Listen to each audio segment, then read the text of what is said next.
Magandang araw mga kaibigan. Bigyan natin ng reaction opinion itong Facebook reel posted by Mark Salazar. Mayroong nag-interview kay General Torre as MMDA General Manager na siya ngayon tungkol sa hitman or assassin na kinontrata ni BP Sara kasi siya yung original noon na nag-imbestiga dahil CIDG chief pa siya noon. So, ngayon, ongoing yung impeachment trial ni BP Sara, yun ang hinahanap. Nasaan ang hitman? So, may magaling na media, kayo ang nag-imbestiga noon. Nasaan? Nahanap nyo ba yung hitman? Oh, grabe ang sagot ni General Torre. Hindi na daw niya maalala. Ayan o. CIDG chief noong iniimbestigahan yung contracted assassin yun ang mission nyo noon Oh. To find out kung may kinontract na assassin ng si VP Sara. Nahanap nyo ba yun? Kung medyo matagal na, Oh! hindi ko masyadong naalala ang mga detalye nun. Yeah. That was your mission noon, hanapin kung may kinontract na assassin si VP Sara? Na hindi siya makapagsalita. Merong specific na gano'n na baka finding ang ginawa namin doon. I'm not very sure. Hindi ko na masyadong maalala. Woohoo! What fact did you find, sir? Hindi ko maalala hindi ko maalala kung anong issues namin doon. Hindi ko maalala. Ang isang maalala ko lang doon is may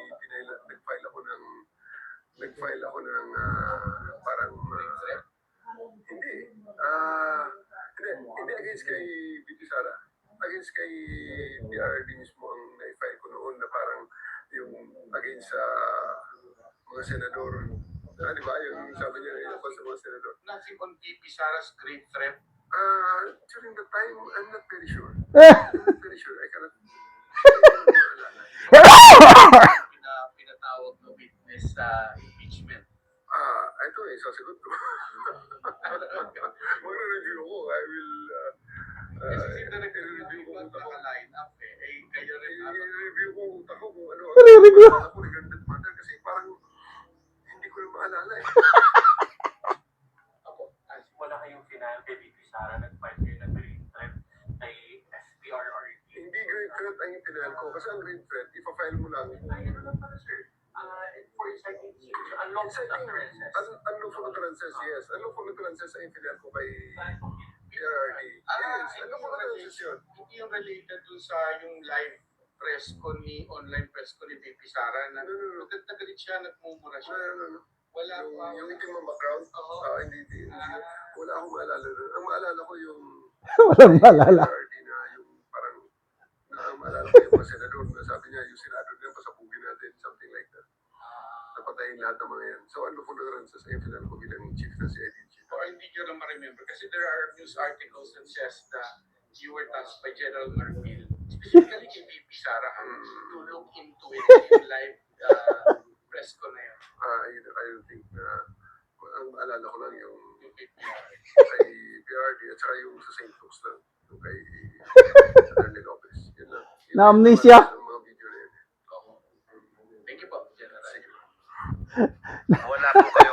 You were CID. Na-amnesia. Grabe ang galing mag-deflect sa wala na matagal Naniniwala ba kayo na hindi na niya maalala? Ay, naku, basa tayo. Nel Gikaw, sabi, nasobrahan na sa kainom ng istatin. Jen Triste, wag mong subukan, baka madimot ka na naman. Nasa parisan kaya noon, Antimano, wala ka dapat maalala. Ay, nako. Play safe siya, playing safe. But, bet ko talaga karir mo sir, from chief of police to traffic enforcer. Selective justice means selective amnesia also. Oh, it was a big task when you can recall. Yeah. Si IDG chief siya noon. May mga news article na Marvel, orders, Torre ito. So, dyan kasi sila, dyan na sila na checkmate kung sa chess pa. yang hired assassin na yan. Dapat para mapatunayan na real yung intent ni BP Sara na paslangin yung tatlo, ang very clear evidence is yung assassin, hitman. Kaya puros iwas pusoy sila ngayon pagdating sa hitman issue. O yung main witness nila si Attorney Lutok sa galing ng pagtatanong ni Attorney Binloan. Do you have personal knowledge on the assassin contracted by the Vice President? Ang dami niyang paligoy-ligoy hanggang dinirect siya ng presiding officer. Mr. Witness, you are required to answer the question directly. Ha? Bilib ako, yung galing ni presiding officer Escudero.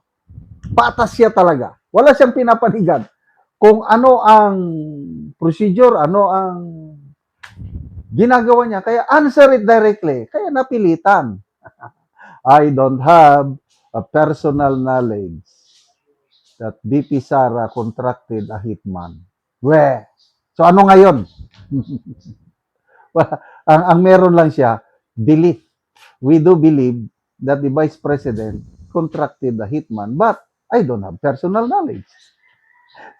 Will that stand in court? Kahit sabihin pa nating impeachment court,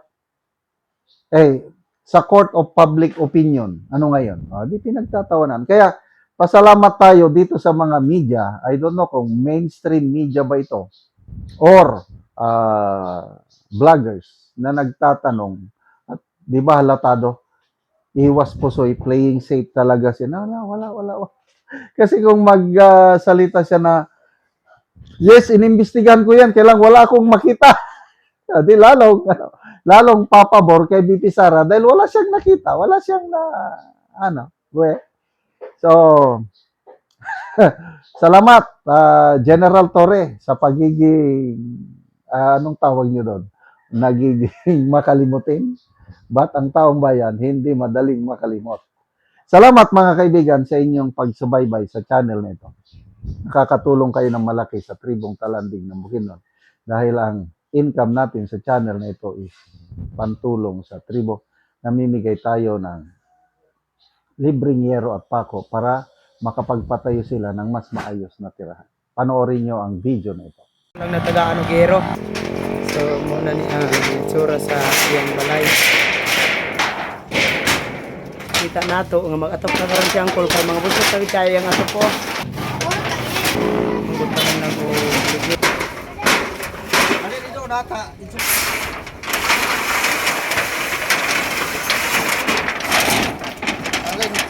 Dagko nang itay dito. Ang tanggalin. Itsura.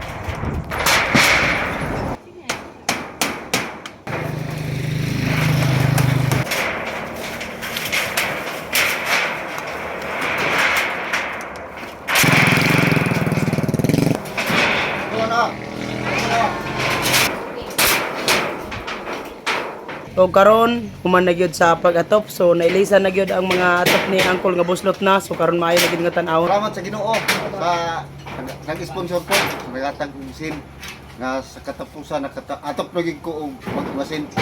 Oo. Dili ko ka palit og sin kay ang kita. Igo. Salamat ka. Kani mga tao atong kuan nag-sponsor. So pila gyud ka tuig ko lang imong balay nga buslot na bago pa ka nakapulig atop. Mga pulo na siguro ka tuig. Napulo ka tuig so bago pa ka nakapulig atop. Bago pagyod, karon pagyod. So salamat kayo Col. Dili kay sino na gid ka. Karon na nga mga buslot Salamat sa Ginoo ug sa nagtabang. Salamat kayo.